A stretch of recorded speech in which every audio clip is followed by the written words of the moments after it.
Good afternoon, everybody. My name is Gary Yourofsky. I'm a vegan animal liberation activist. I'm not a politician and I'm not a salesperson. That means I got no lies to tell you and no books and no DVDs to sell you. Because we've all been told that humans are carnivores, we're omnivores, we're meat eaters, and we're supposed to be doing this. Are you aware that physiologically, the human body is actually 100% herbivorous? Plant eaters. The length of our intestines are somewhere between 7 to 13 times the length of our torso, our trunk. That's the same length of all herbivore animal intestines on this planet. They're very long. But the length of the intestines on real meat eaters, hyenas, coyotes, bears, tigers, and lions, only 3 to 6 times the length of their torso.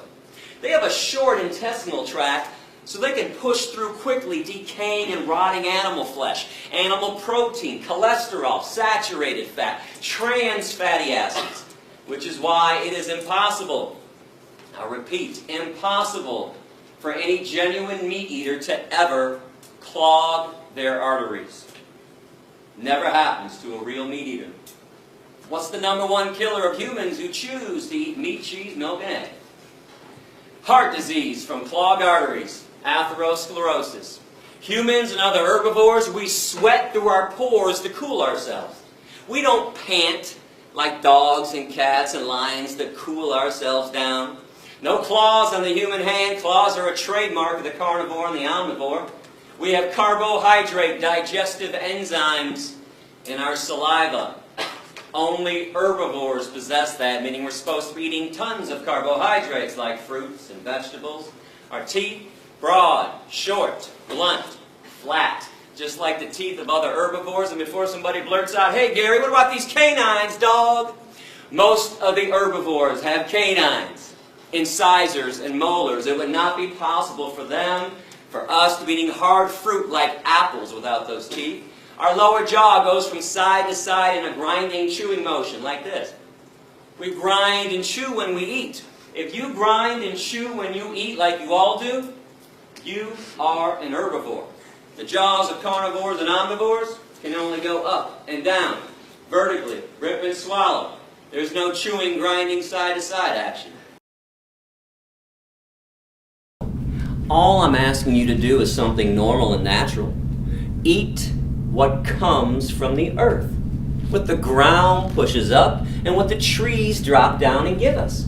Every single vitamin, mineral, and nutrient that exists, protein, calcium, iron, potassium, all the B vitamins, they have an original source, and it ain't the animals.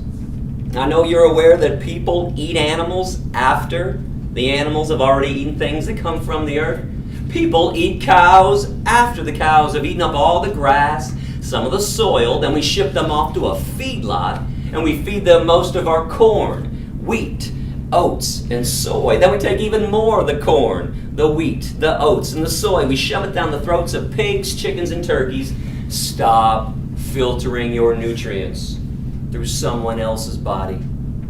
It's irrational. Go to those sources directly. Fruits, vegetables, nuts, seeds, grains, legumes like lentils. These things cannot harm you, cannot cause a disease, and most importantly, they never intentionally harm anyone else in the process. But when we consume what walks and what flies and what swims, that is abnormal. Where does everybody think diseases come from? Broccoli? Asparagus? Blueberries? Strawberries? Peaches? Nectarines? Grapes? Bananas? Avocados, onions, tomatoes, cucumbers. And I'm well aware that many other factors can lead to a disease. Stress is an absolute killer. So is lack of exercise and lack of sleep and excessive amounts of empty, refined carbohydrates like white rice and white bread and sugar. But animal products, because of animal protein, remain the main cause of every major disease. If you check out the vitamin section on my website, I have links to 3 essays written by doctors, including John McDougall, one of the world's top medical professionals, who states that vegans have a less than 1 in a million chance of ever developing a disease from a B12 deficiency. You can also see my blood work in that section, because I got tired of people saying stuff to me over the years like, "Hey, Yorovsky, bet you got no B12 levels. You've been vegan way too long. I bet your B12 levels suck." So in October 2012, I went and got everything tested. Your B12 levels supposed to be between 271 and 870.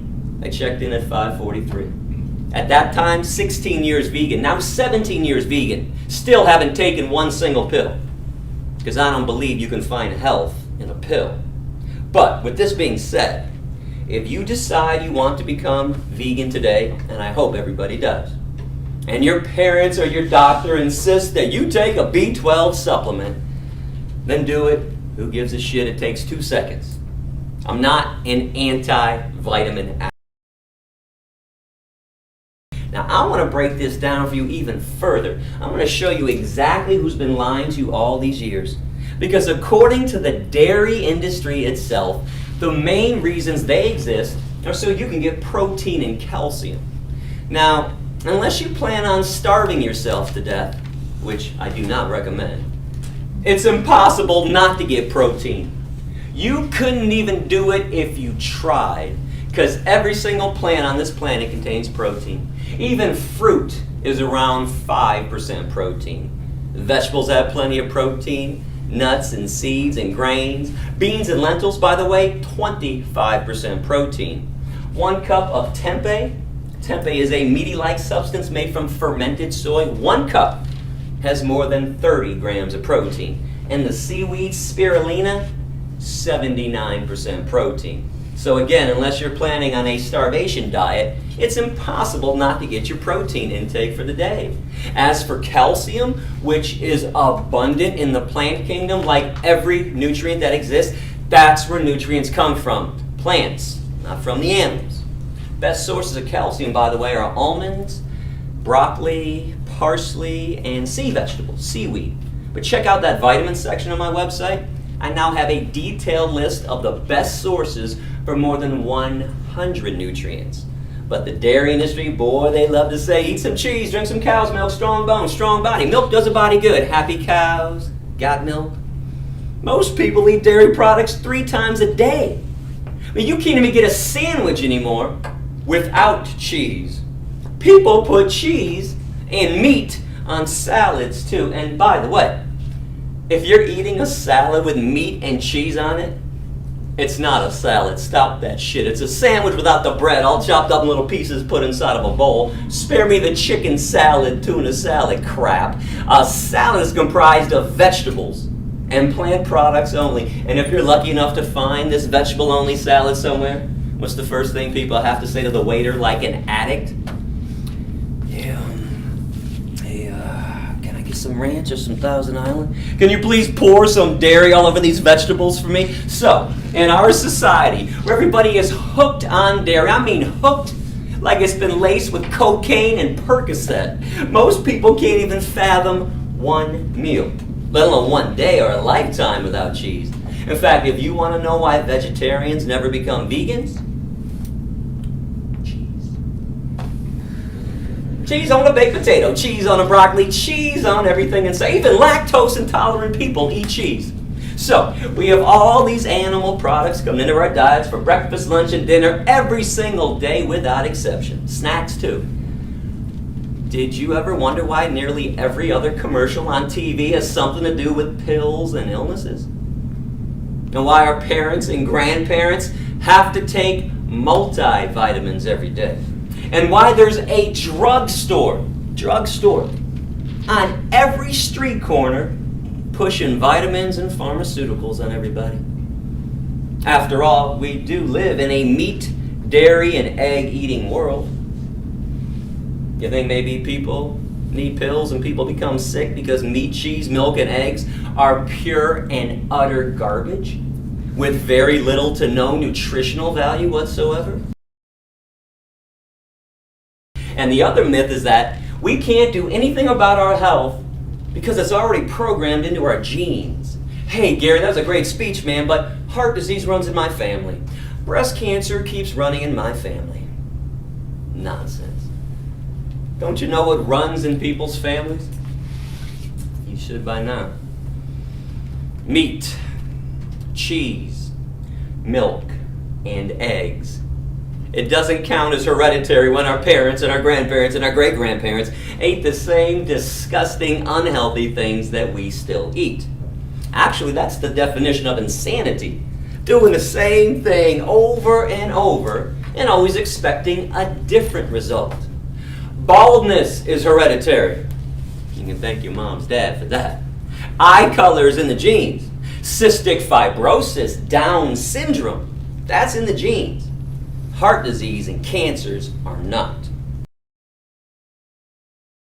I want to let you know that I was not raised vegan.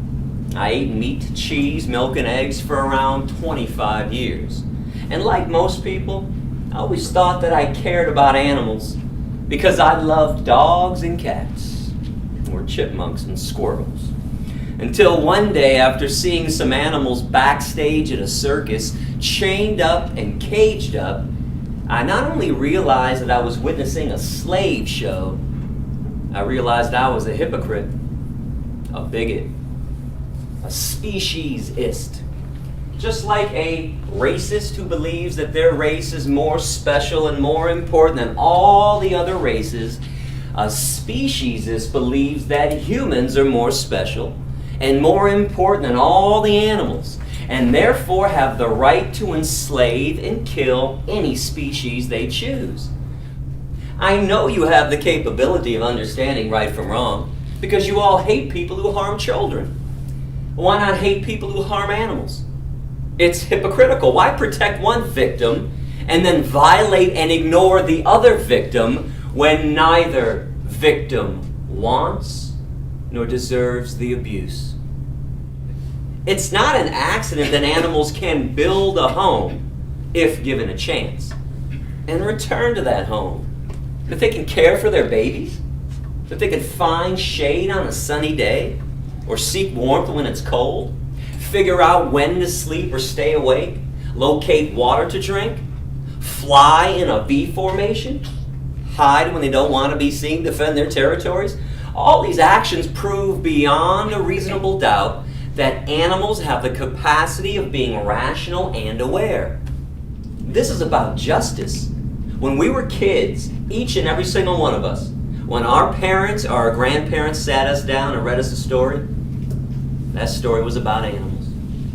And when that story was read to us, we smiled and giggled uncontrollably. We even mimicked the noises they made, their language. We wanted to play with them so badly, not have someone shove a knife in their throat and cut them up into pieces. What happened to you along the way? Who stole your compassion, your empathy, and your conscience? Because they stole mine too. I'm watching all your expressions. How come when I talk about tofu and pizzas without cheese, boy, catch a couple people in every classroom, start to wrinkle up their noses a little, eyes get a little wide and bulge and start glancing around the room at your friends like, tofu, is this guy crazy? Tempeh must be out of his mind. What the hell is seitan? Seitan, by the way, not Satan, seitan. It is wheat meat. It is meat that is made from wheat. So how come tofu and even fruits and veggies are considered gross to most people, but meat? Time to break meat down for everybody. You got 5 components to meat: blood, flesh, veins, muscles, and tendons. The cut-up corpse of a dismembered body? How does meat not qualify as disgusting and gross to everybody? How in the world is a liquid that oozes out of a cow's udder, a secretion that's loaded with pus that drips from an animal's body, how is this not considered gross? Oh, and let me tell you about the pus in the cow's milk. It'd be my pleasure. When you hook machines up to the udders of cows 3 times a day to suck them dry, those machines cause massive amounts of infections and irritations on the inside and outside of the udder. Then when you add all the bovine growth hormone and all the genetic engineering that's been done to a cow's body to make sure she produces huge amounts of milk, which always leads to another infection, The machine doesn't know what not to suck out. Pus and mucus and infections right into the milk, and yes, milk is pasteurized. But exactly when did pasteurization become a removal process? Last time I checked, it was a sanitation process.